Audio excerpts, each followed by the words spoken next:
everyone! Hello YouTube! Magandang araw sa inyo. Ako po si Adot, and today welcome to my vlog on TheDsTV.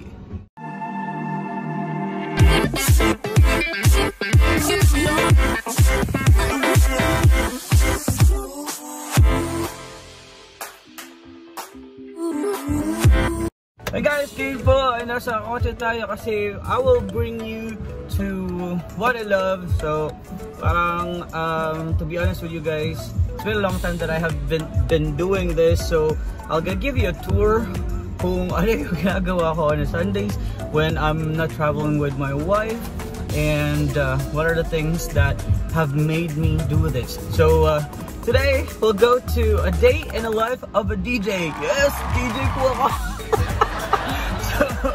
I'll give you a tour to the studio. Punta tayo sa Magic 89.1.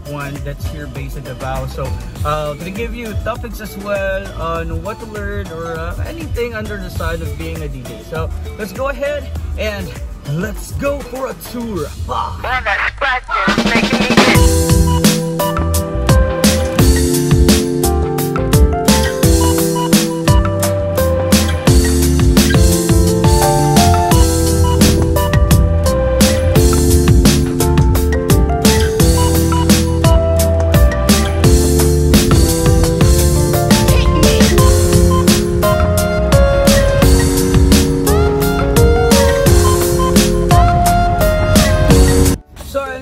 Nasa traffic light na po tayo. Pagkatapos ng traffic light na yan, liko po tayo. Nandiyan na po ako sa aking destinasyon.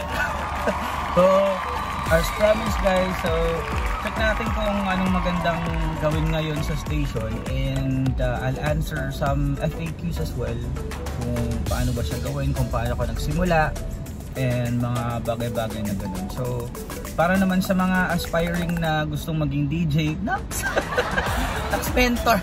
Pero ever naman na gusto nyo, then why not? So I can give you some tips as well if ever. Sana naman makatulong. And so let's try to see you guys. Tapos pasok lang ako, I'll tour you around. Okay?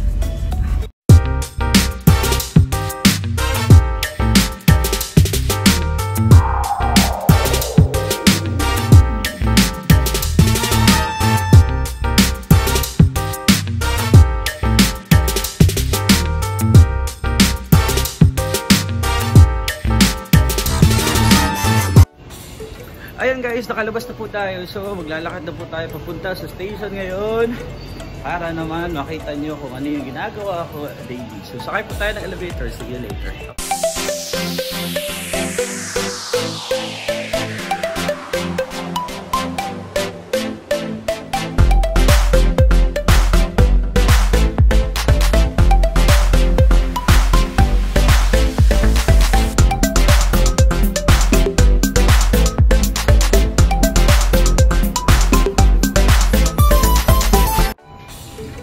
Labas na po tayo ng elevator. Yeah. So, ang station ko po ay nasa 6th floor. So, kung makikita niyo po guys, hallway lang po yan. Dito lang po tayo sa hallway. So, naka-cubicle lang yung lahat ng mga store dito. So, halo-halo siya. May ibang bakante pa din na andito. So, you can see, malapit na tayo sa station. Ayan.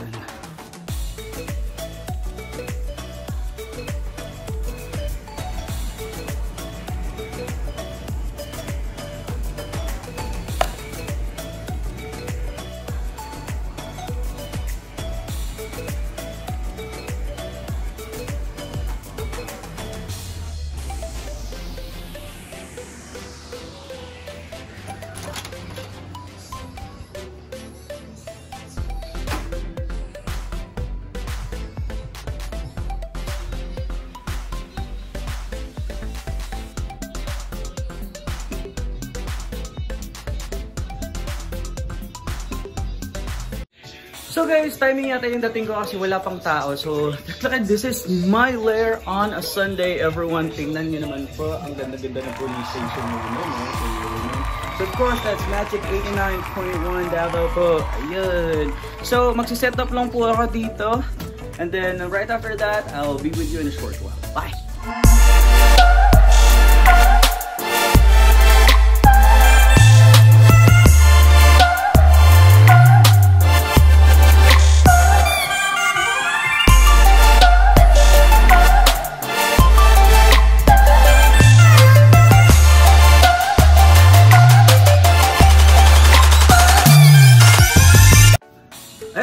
so wala pa pala akong gagawin ngayon kasi nakapag-stock si Kuya Bonnie. Siya po yung engineer namin dito sa station. So kung walang nakashift na DJ, si Kuya Bonnie po yung nagsastock ng songs dito sa aming database. So kung mapapakinggan nyo sa radyo, always po na may kanta. So it's a big no-no na wala pong songs. Kasi pag nag-dead air kami, ibig sabihin hindi kami mababayaran nun. So, hindi naman siya hindi mababayaran. Pero there's some kind of a penalty pag hindi kami nakapag-air ng songs. Kasi di ba radio station kami, dapat kanta lang yun. So, nakapag-stock po ng songs si Kuya Bonnie ng 1 oras. So, ang shift ko po ay 12 PM hanggang alas 3. And then, nakapag-stock po si Kuya Bonnie hanggang ala-1. So, nagagawin ko na lang ngayon ay magsastock ako ng songs from 1 to 3. And then, po-formulate ko yung ad-libs ko para in between songs. Okay tayo. Okay? So, mag-hyperlapse muna tayo. Napansin nyo ba yun guys? Umiilaw na siya. Nakita nyo ba yan? Umiilaw na siya. Sobrang tuwa ako kasi syempre noon, hindi kasi umiilaw yan. Ang dumula yun.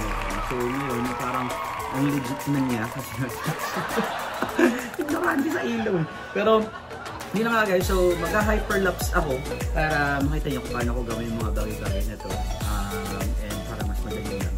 Then, sample din tayo ng ad-libs mamaya, syempre. Pero bibigyan ko kayo ng info on how do I formulate it para pag umabot na sa ere or pag nakapag-on air na, hindi tayo sumasablay. Kasi nakakahiya sa viewers yun, di ba? Or sa viewers, sa listeners yun, di ba? So, of course, malaki yung expectation ng listeners natin sa Magic 89.1. So, kailangan hindi tayo sumasablay. So, I'll go back to you guys. Tabaho lang muna ako and see you in a short while. Bye-bye!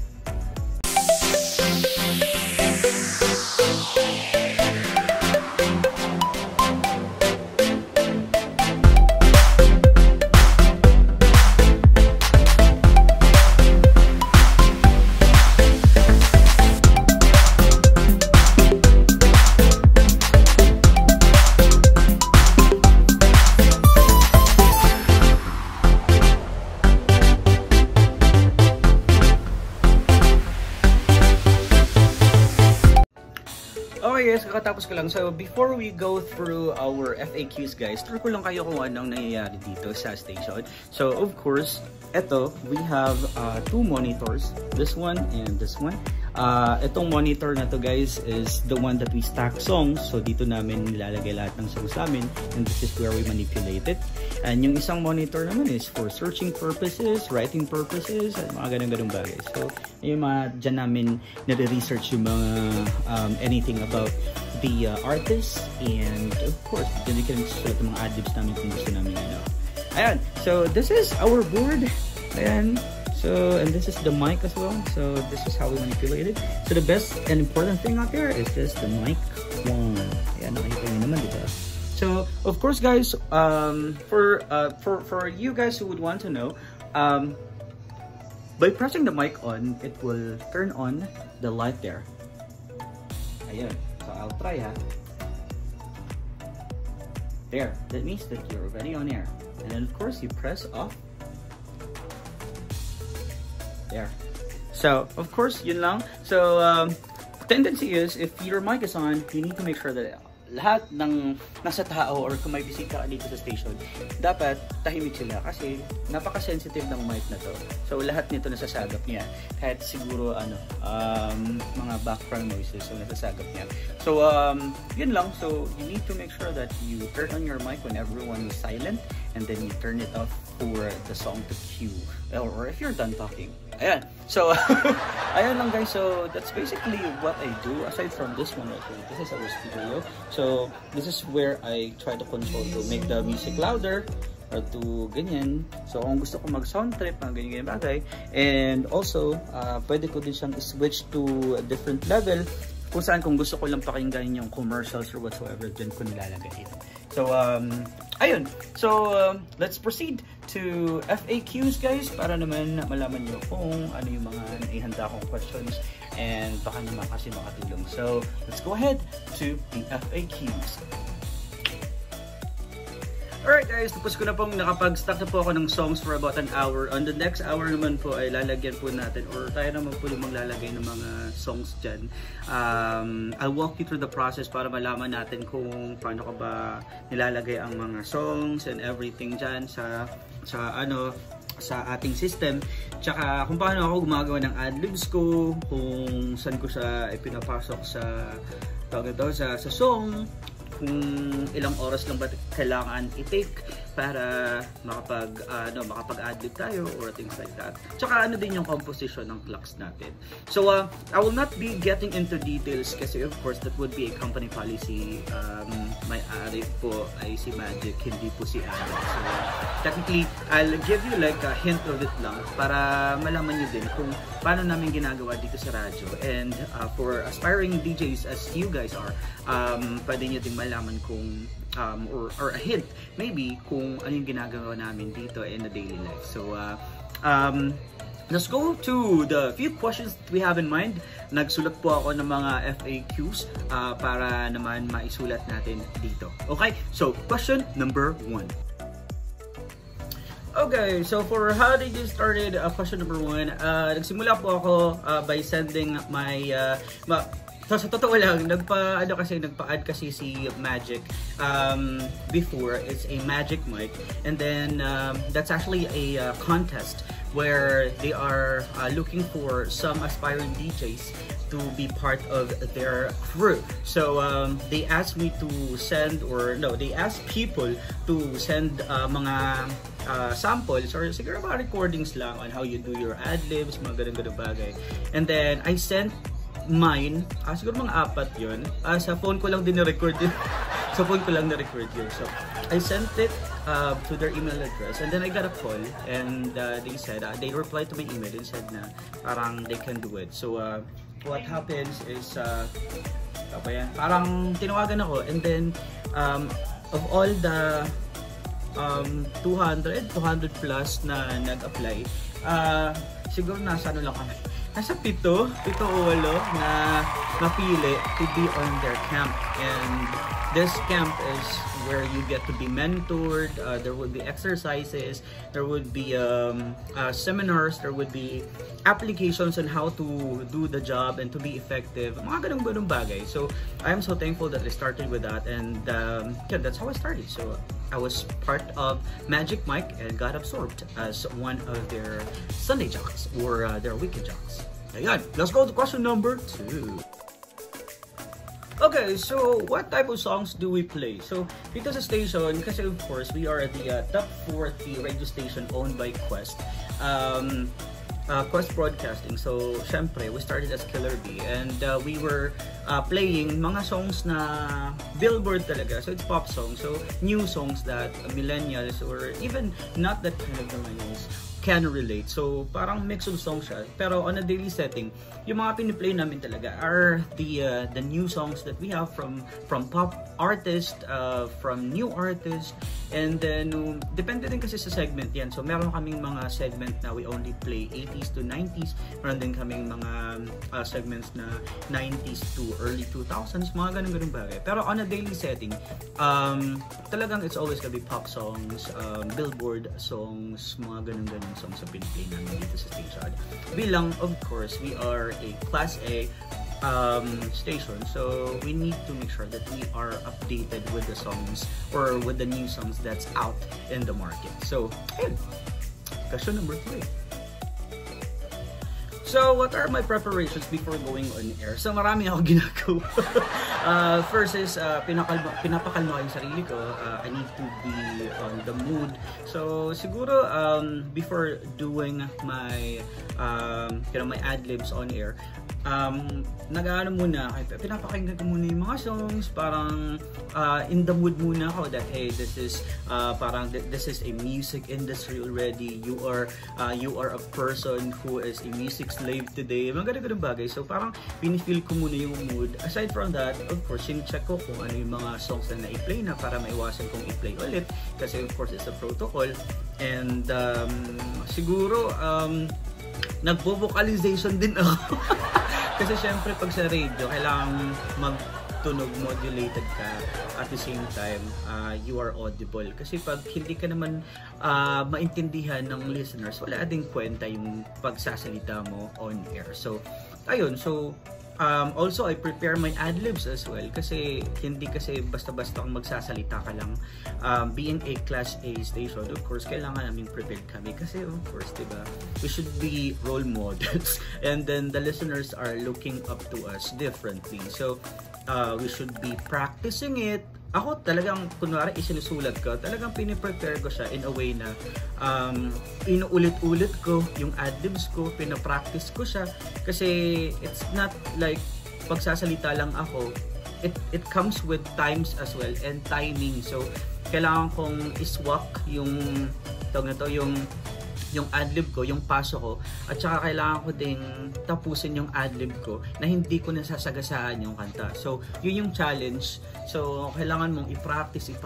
Basta, ang rule dyan is, wag kang mag-on air or wag mo i-on yung mic kung hindi ka naman ready para hindi naman kahiya-hiya sa taong nakikinig, diba? Baka sila pa yung reason bakit hindi sila makinig or mag-stay tune sa radio, no? Kasi hindi naman magaling yung DJ. So, yun. So, those are my preparations, of course. So, question number 4. So, how do we manipulate songs? So, we are using a software. Hindi ko na siya papangalanan, pero it's like a software kung saan nakalagay na lahat ng songs doon. So, ang ginagawa na lang namin, in order na lang namin siya or parang sinastructure. So, kailangan naming makakapag-play kami ng songs na ganito, kailangan hindi sapaw-sapaw. Rule is kailangan hindi tayo magpa-play ng same artist or same song in the same hour, mga ganun bagay. And then also we need to make sure that the commercials are intact. Meron kaming commercial board na kung saan doon namin nilalagay lahat ng mga commercials namin, and then yun din yung guide namin kung kailan namin siya i-siksik or i-overlap para naman in order siya. So, ayun. So, we need to make sure. Thank you for the app, by the way. The app, the software pala. Talaga. So, thank you po sa software. Kasi at least man lang, syempre, napapadali yung buhay namin. Click na lang kami, stuck na lang kami ng songs dyan. Tapos, kung mali yung song pala, pwede lang din namin siyang burahin, pwede din namin siyang palitan, and then, pwede din namin siyang gawing una, pwede din namin siyang gawing huli, mga ganang bagay. So, that's how we manipulate the song. So, all of the songs that we manipulate are based on a software that we have here. And then, we just get to have them in order and structured para meron tayong magandang flow kasi we're following a clock. So, parang gantong oras, ito lang yung type of songs na piniplay namin. Mga ganang bagay. So, napaka-in order niya. And then, yun din yung something na chinecheck ng mga boss namin on how we manage to manipulate the songs in the order the listeners would want it. So, parang yun na din yung challenge niya. Ayan. So, question number 5. So, what do I like about my job? Of course, syempre, kasi diba, I like music. In the first place, I like music. Second is, I love talking.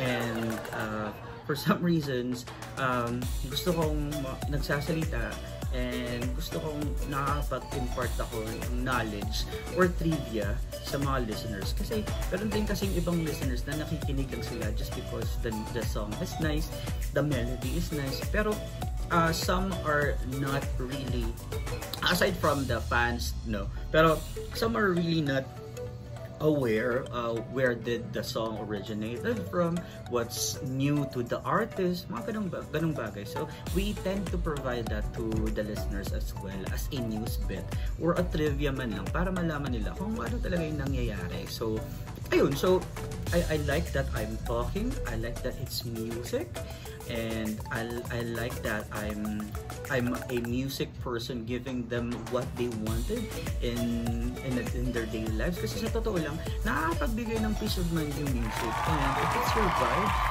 siguro konting sayo-sayo lang, but it keeps you in pace and nakaka-good vibe siya. So the fact that I'm bringing that to people is something rewarding and fulfilling at the same time. So That's what I like about my job, touching people's lives in the matter of music. So ayan. Question number 6. So, what's hard of being a DJ? Sa totoo lang, hindi naman siya mahirap. Basta may dedication ka lang. Pero, of course, mahirap siya when you are still starting kasi you were adapting to a lot of things, a lot of protocol. And if this is something that you're not used to before, of course, you would go on a culture shock na pagkapasok mo dito, ano yung gagawin mo.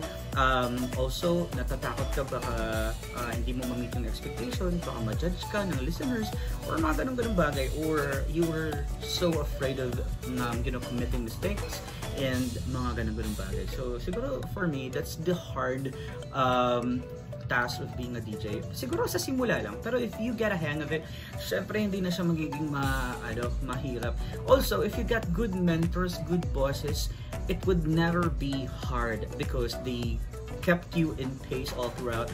They will help you how to improve and they commend you. So for me, that really works for an aspiring or for a newcomer DJ like me. So nung nagsimula ako dito, I get a lot of mentoring and then they keep telling me appreciation. Hey, you were improving. Hey, your ad-lib was good. It was so intact. Mga ganun bagay. It really works. That means that they are trying to commend you, and if you commit a mistake, they always tell you that. Kasi of course, diba, somehow if they don't give feedback, it's somehow tolerating the bad things that I'm doing. So I really appreciate them doing it. So for me, first time it's hard because you get to adapt to everything. Pero at the long run, or in the long run, magiging madali na lang siya kasi of course you get a hang of it already. So question number 7. So, what are the advantages and disadvantages of being a DJ? Siguro, advantages sobrang dami. For disadvantages, konting-konti lang.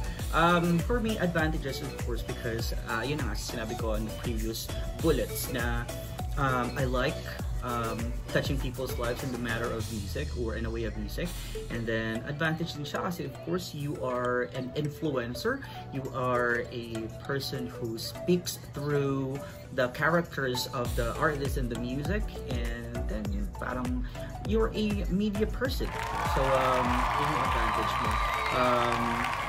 You get to reach people while sitting.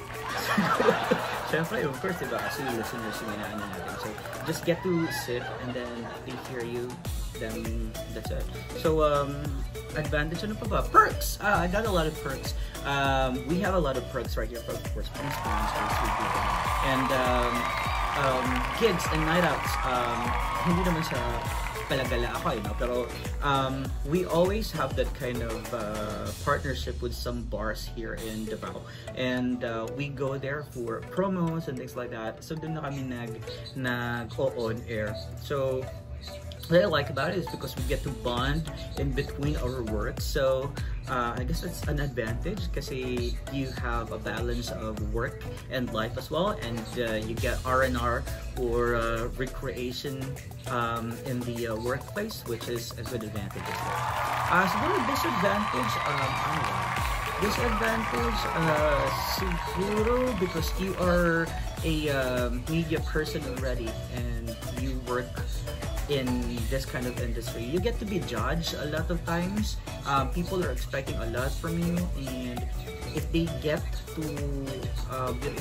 less of what they deserve from you, they tend to speak a lot of things. So it's all opinion based. So parang ayun lang. So somehow it's a disadvantage because you are a subject instead of being human. So people are thinking that they are very much entitled to say things to you because of course with the with the petty mistakes that you commit, mga ganun bagay. So siguro yan lang yung disadvantage that I can think of. But other than that, 90% are all advantages and 10% maybe for the disadvantages.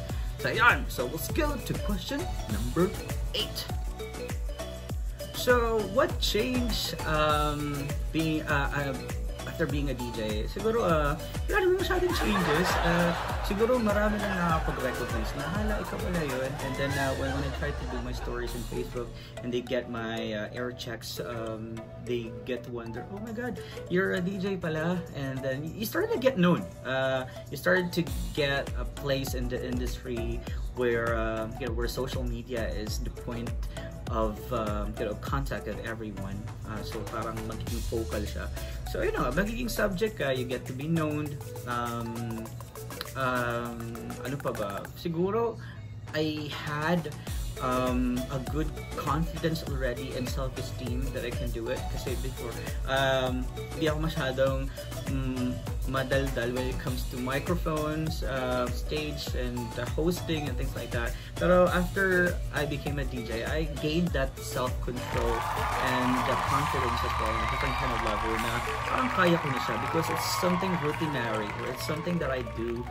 And I do it for a living, so parang madali na lang siya. So I guess those are all the changes after being a DJ.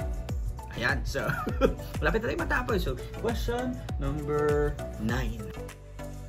So how do I manage my normal working hours apart from being a DJ? Of course, I'm so thankful for Magic in Pimwan because they absorbed me and they have given me a shift that I can work along.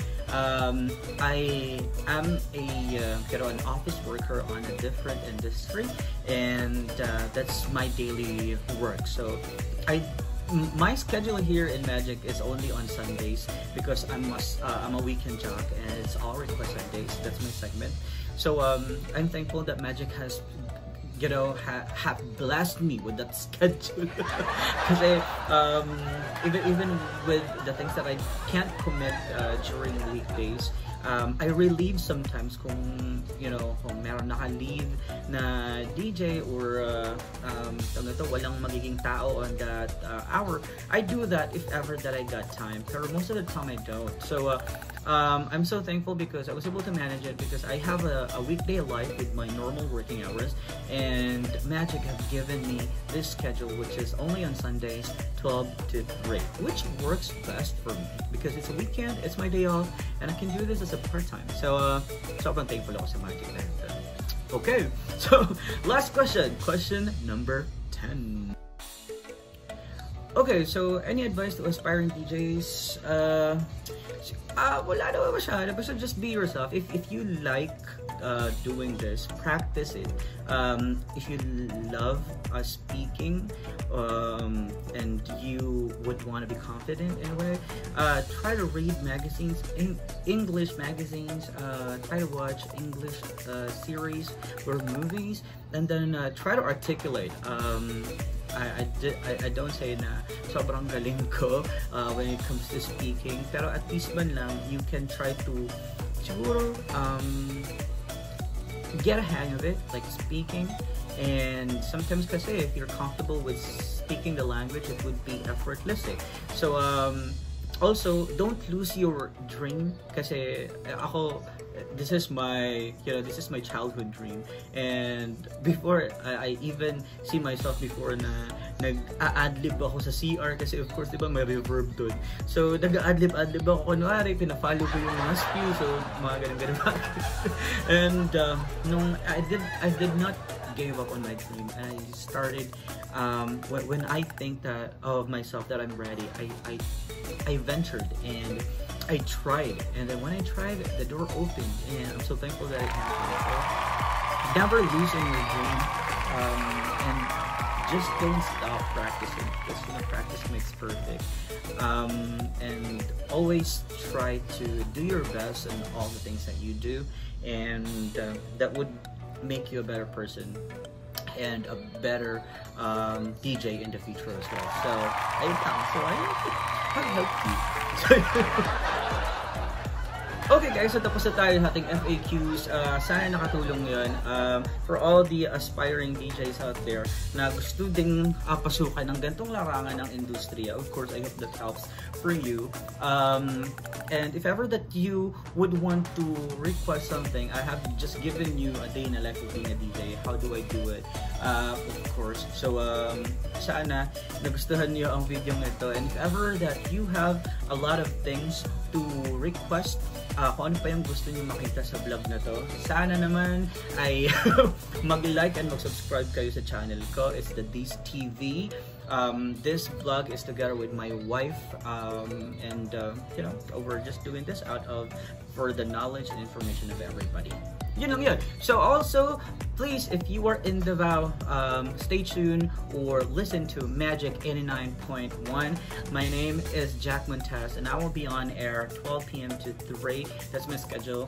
That will be for all request Sundays. So you can go ahead and listen to that. Pero kung nasa labas naman kayo, nasa Luzon or nasa ibang bansa, you can just go to magicnationwide.ph. That's gonna be the website, and of course you just need to tap on Magic 89.1 Davao, and of course you can listen through web.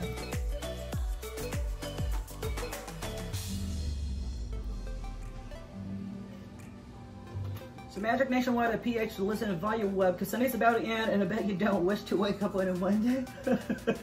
Well, I'm still giving you your BTS dose for the love of our BTS Army listeners, of course. There's Boy With Love featuring Halsey on Magic.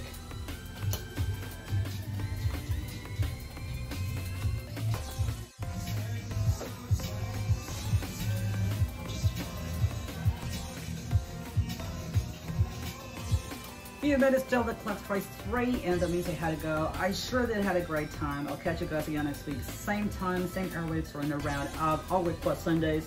0918-615-8901 and Magic 891 Davao. So your request, I'm leaving you with this song. This is Max featuring Nash, Life Down Low on today's best music, Magic 891. Jack and Toss.